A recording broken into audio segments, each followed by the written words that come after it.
photographers, you may be wondering whether you need the new Fujifilm X-E4 or if the 3-year-old X-E3, new or used, might be enough camera for you. And if you have an X-E3, maybe you're wondering about upgrading.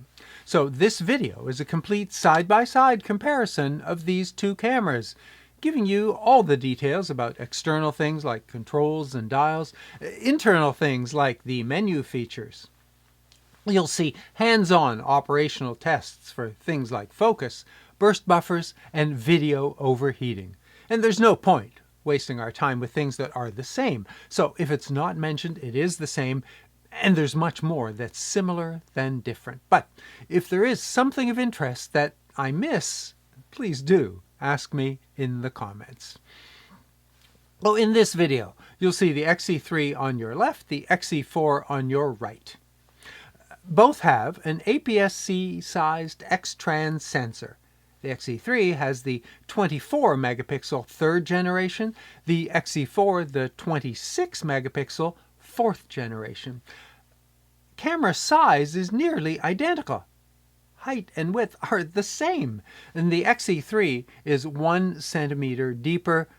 Most of the additional depth comes from the grips. But at 337 grams, the X-E3 is about 10% lighter than the X-E4's 364 grams. Now, both support X-mount optically stabilized lenses, but neither have in-body stabilization.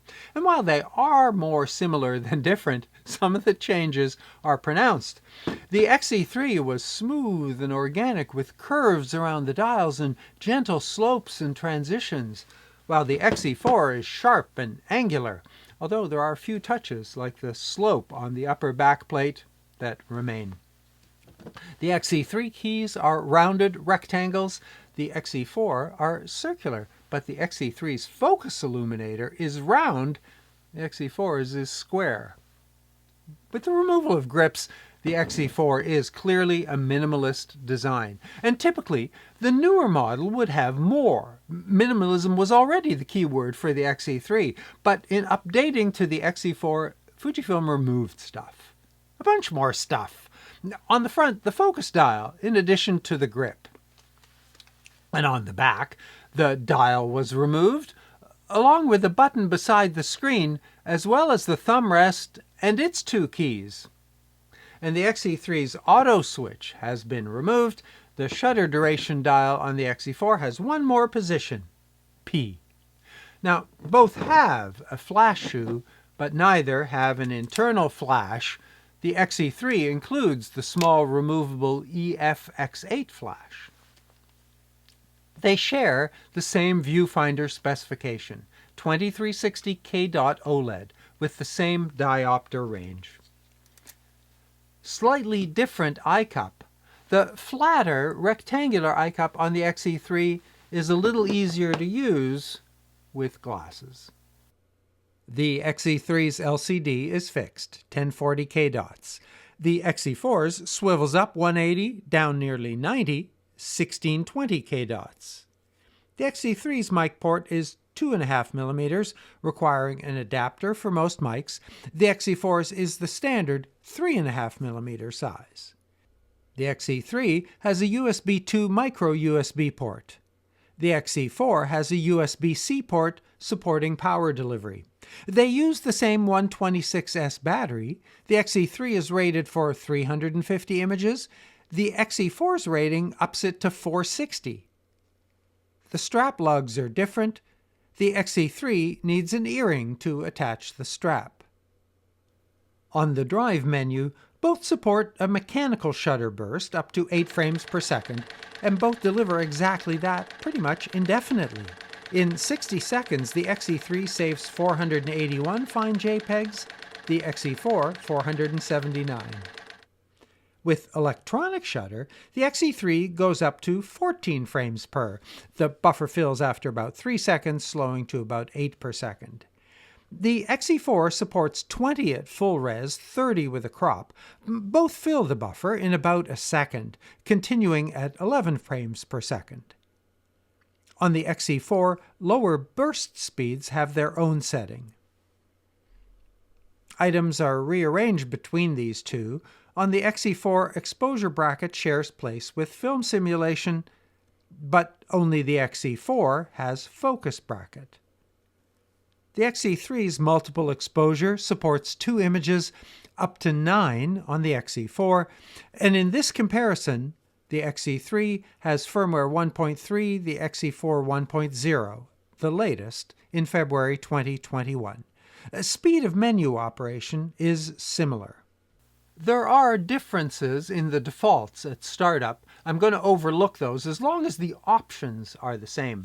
But mostly, looking at the menus side by side demonstrates how much Fujifilm's firmware has advanced and evolved in the last 3 to 4 years. While most of the differences are small, the overall package is a pretty dramatic shift forwards. The X-E3's resolution is 6000 by 4000, 24 megapixels.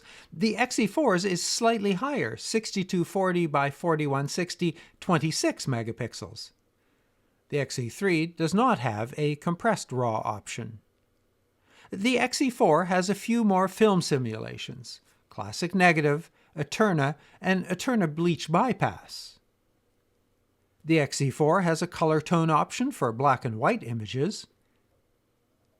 The X-E4 includes a size option for the grain effect.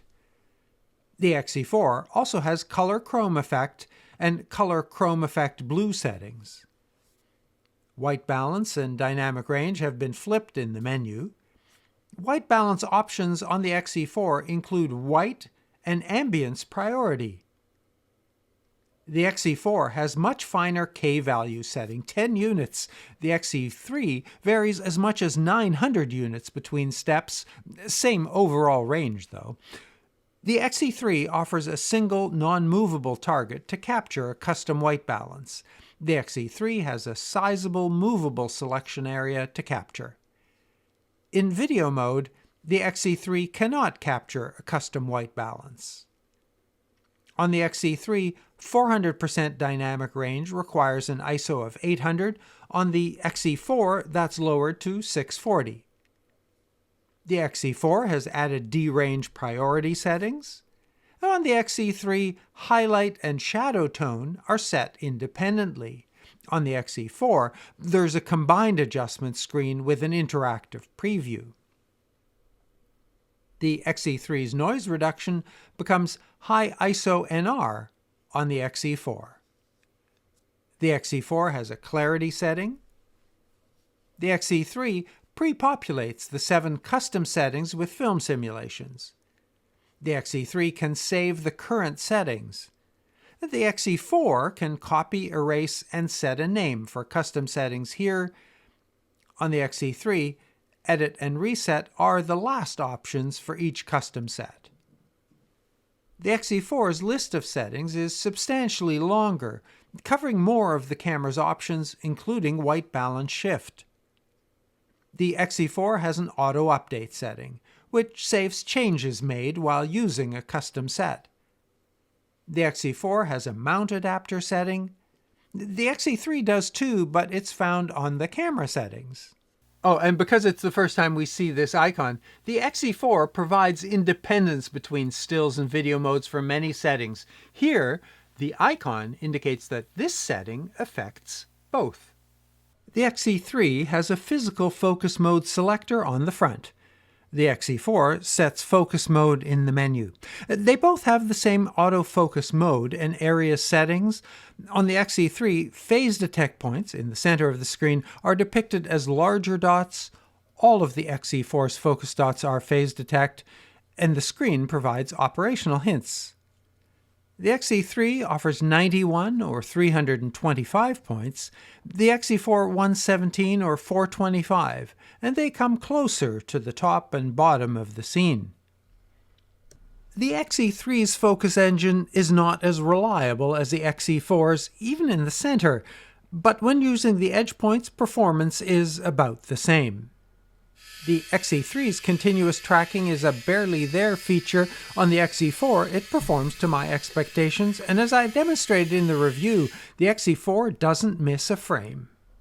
The X-E4's AFC custom settings indicate the settings used for sensitivity, speed, and switching, and include a custom set to select your own options. Face eye detection select screens are nested on the X-E4, but offer the same options. The X-E4 is a little faster to find Anne's face, and both combine face detection with metering to set the exposure. The X-E3 is a little more skittish and doesn't find eyes as easily. The X-E4 adds a fourth manual focus assist, a digital implementation of the old-school analog microprism, and a fourth color peaking option. The X-E4 has an autofocus range limiter to set the range of possible focus points. The X-E4 has Sports Finder, taking 13 megapixel images with a view to see beyond the image frame, and pre-shot to save a few images prior to the shutter release. The X-E3's self-timer has to be activated each time, which is clumsy. The X-E4's option retains it from shot to shot. The X-E4 can turn the self-timer lamp off. The X-E4 has an exposure smoothing option for interval shooting. The X-E4 can shoot a focus bracket and has options for combining multi-exposures. Shutter settings are the same, but the X-E4 provides better on-screen guidance.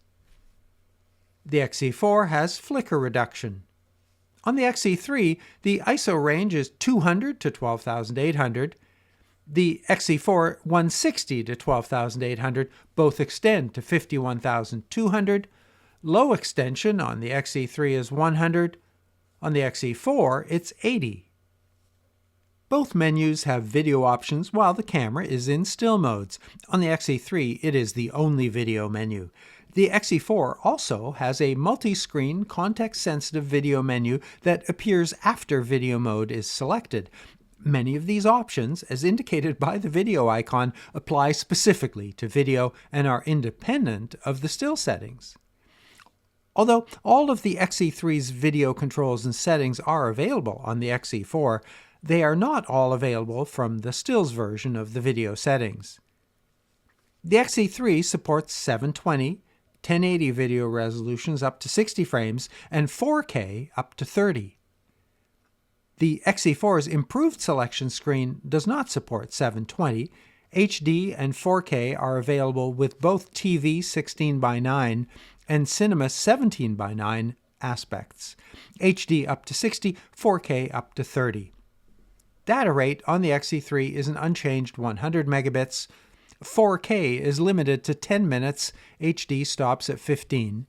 The X-E4 has selectable data rate up to 200 megabits and nominally stops recording after 30 minutes.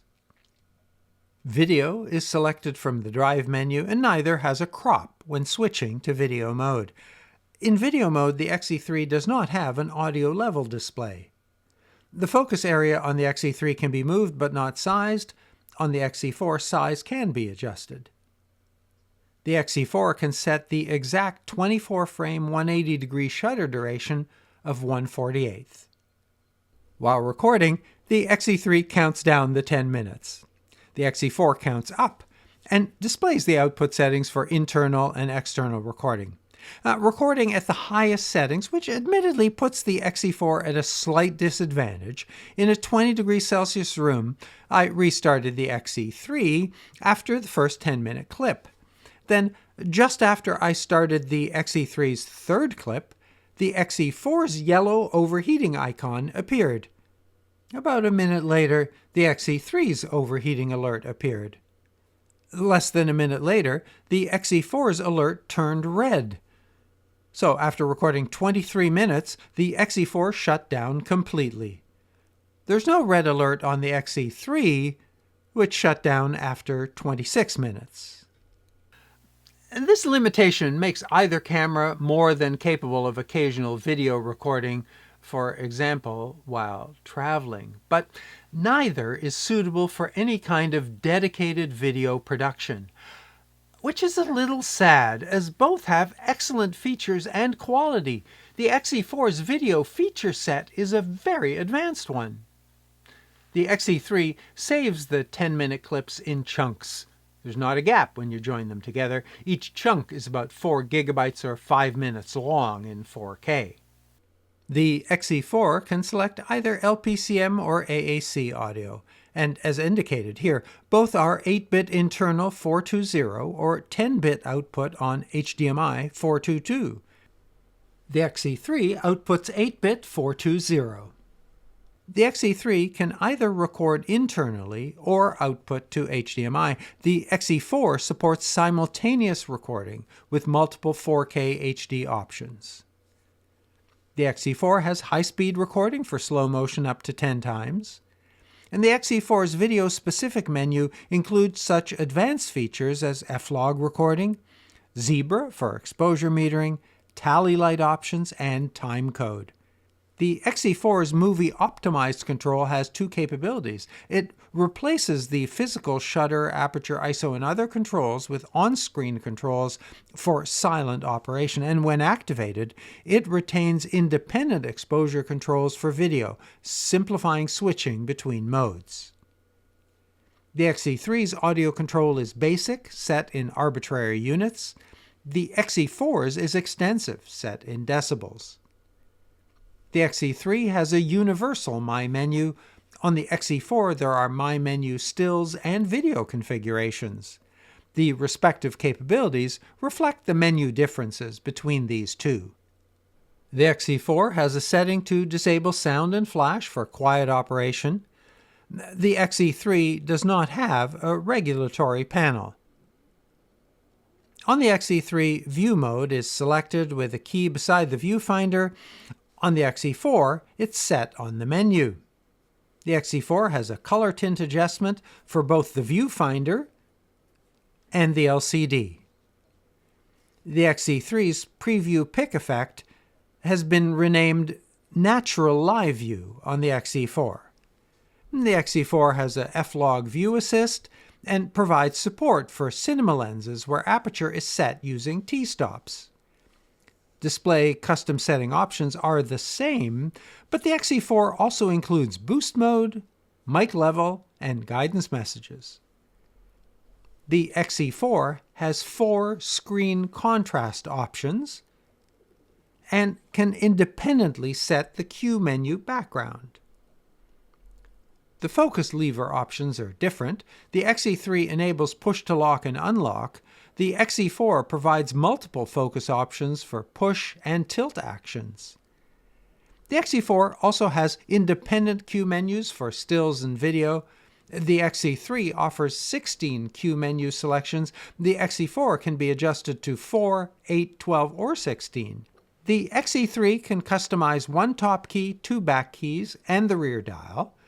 The X-E3 customizes 2 top keys and 1 back key. The X-E3 has 2 basic command dial options. The X-E4 offers a wider range based on dial presses. The X-E3 can disable the ability to fine-tune shutter duration with the rear dial and can disable ISO as a front dial option. On the X-E4, the aperture ring can be set to linear, a useful feature for manual focus in video. The X-E4's white balance can be locked either with on-off or only when the key is pressed.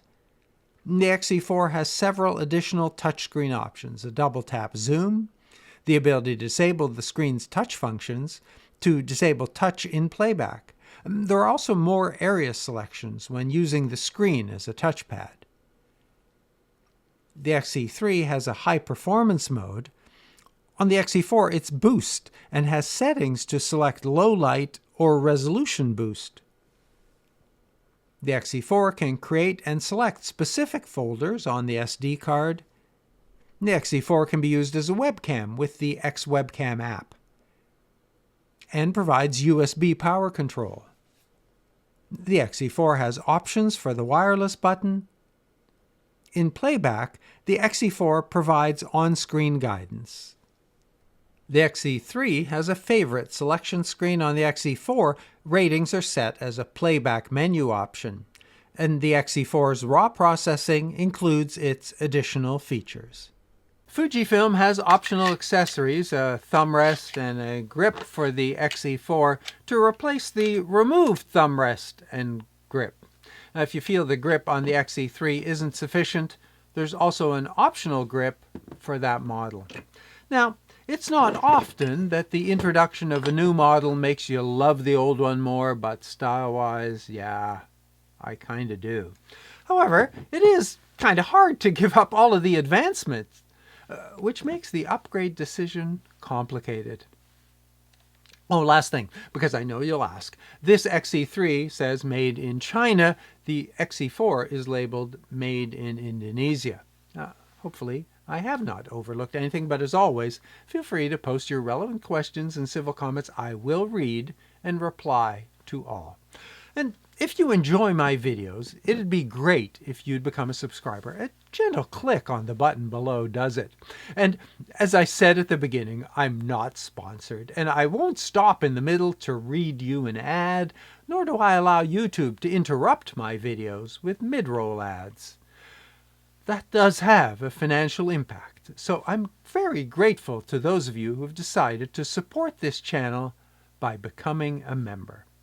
Membership perks include a private email address where you will be whitelisted so you can correspond directly with me. Gently tap the join button below. But subscribers need not worry. No content will be behind a paywall. Please choose the option that suits your needs. And thanks for watching. Stay safe.